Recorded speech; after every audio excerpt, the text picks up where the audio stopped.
Bonjour les amis, aujourd'hui je vais vous parler des enfants.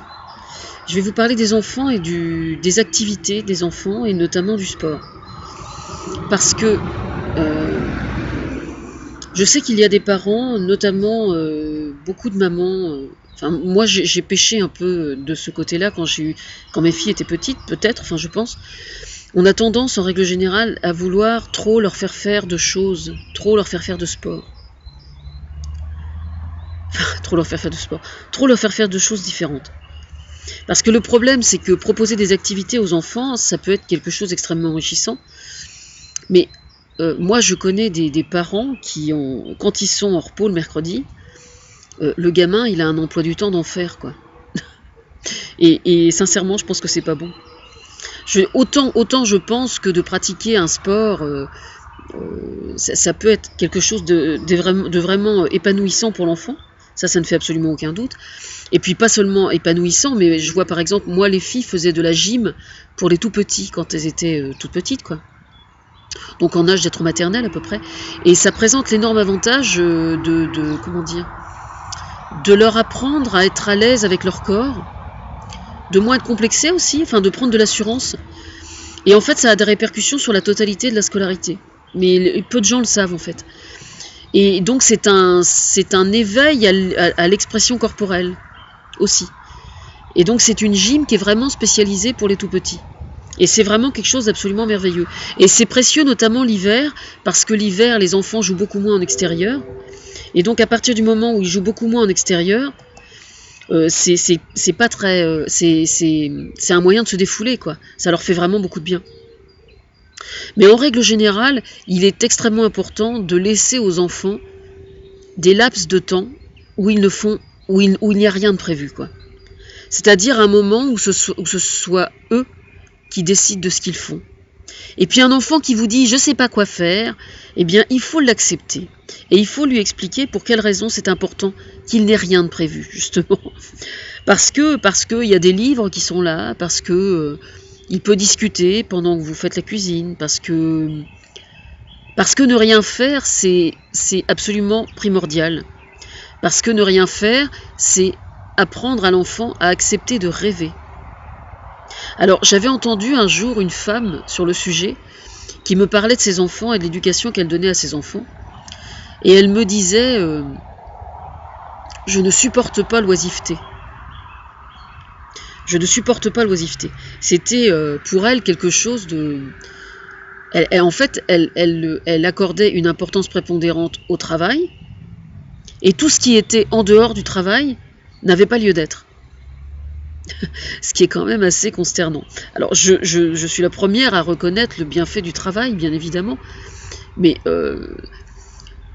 je considère que ce soit pendant l'enfance ou que ce soit dans la vie d'adulte, la pression sociale est déjà suffisamment forte comme ça, sans que l'on considère certains loisirs comme du travail obligatoire, quoi. Je veux dire, si vous passez un coup de balai, si vous préférez passer un coup de balai plutôt que l'aspirateur parce que ça fait moins de bruit et que pendant que vous passez le balai, ça vous permet de chanter en même temps, je trouve que c'est pas plus mal, quoi. Par exemple. En règle générale, moi je suis plutôt pour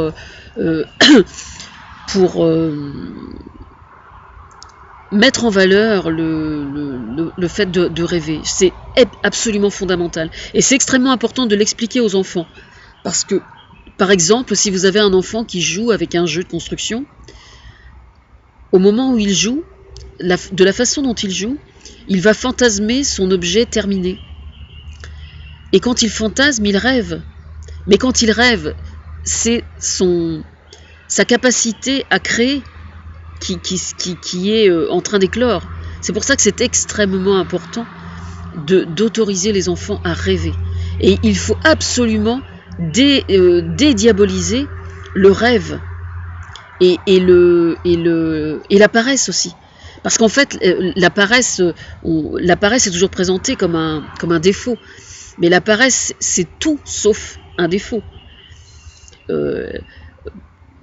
Quelqu'un qui va se défoncer avec une drogue, par exemple, là oui, je considère que c'est effectivement un énorme défaut, parce que c'est un réel problème de société.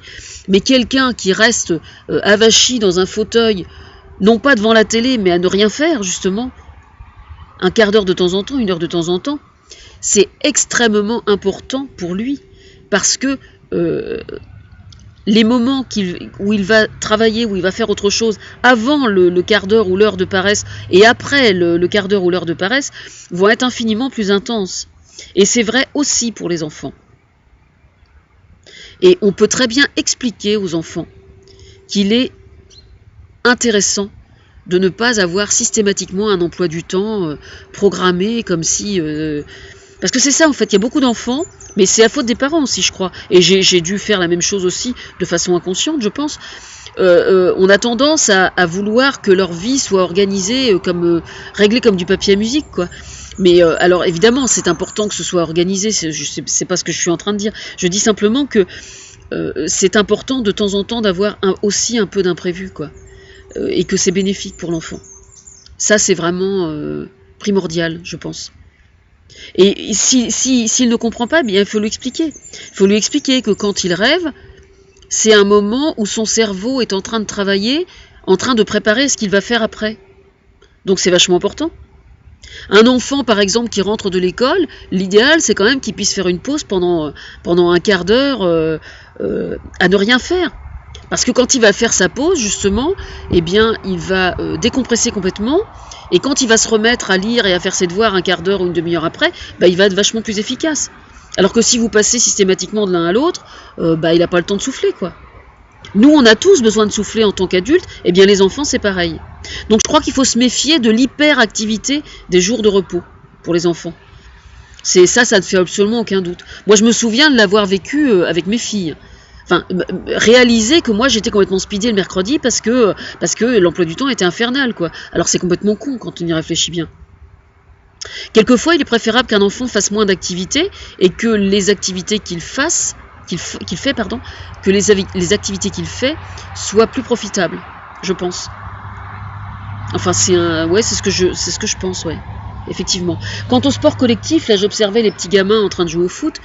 Les sports collectifs sont importants pour l'enfant parce que par exemple, un gamin qui a un peu de mal à respecter les règles à l'école ou à la maison parce que le cadre qu'on lui propose n'est pas suffisamment rigide par rapport à ce qui est nécessaire, parce que la sévérité quelquefois, enfin c'est quelque chose, respecter des règles, c'est quelque chose d'absolument fondamental dans la structure éducative d'un enfant, dans la façon dont il va se construire.